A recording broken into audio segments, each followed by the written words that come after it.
Hello and good evening. Today I'm going to talk about something called stories.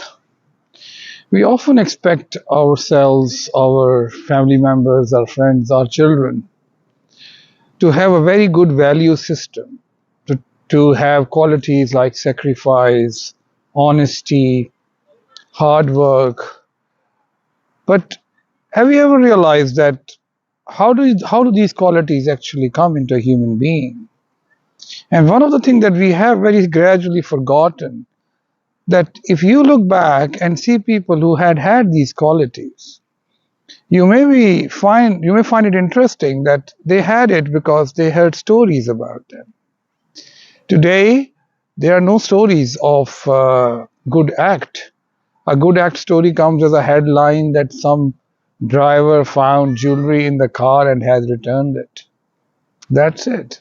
And then we forget about it and start to scroll the stories and the reels that are full of accidents, incidents that depict a human failure or somebody doing something wrong to someone or something that is absolutely too far from depicting any positive human behavior. It is very important for us to know as humans that most of the media content that gets attention by people is through visuals, only and mostly visuals, and their impact on our brain is alarmingly destructive. What we really need is to use stories, something good to hear, something good to hear about, and you will agree that those visuals which depict even an animal helping an animal or a human helping another human or an animal has a very good impact. Let me just quickly conclude it here that once you talk to your children, once you talk to your friends, when sitting in a coffee shop, having a chit chat with your group of friends, let's talk about good things that you have seen or read happening, or good things that you think should be happening.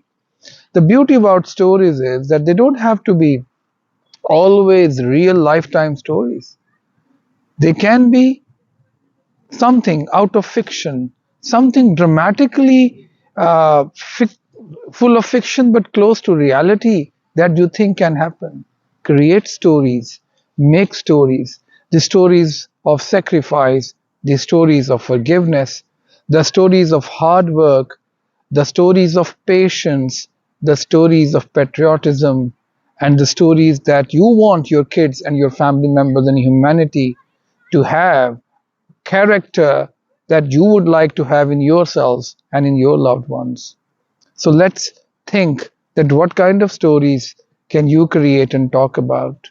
It could be as small as starting from, yeah, there was a king and there was a kingdom, or could be as beautiful as that there was one farmer who was very hardworking. So stories, create them.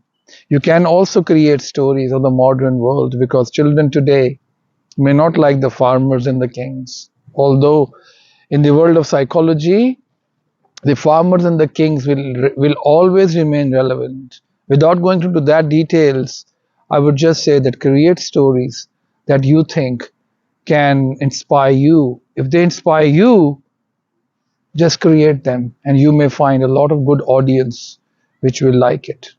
Thank you very much.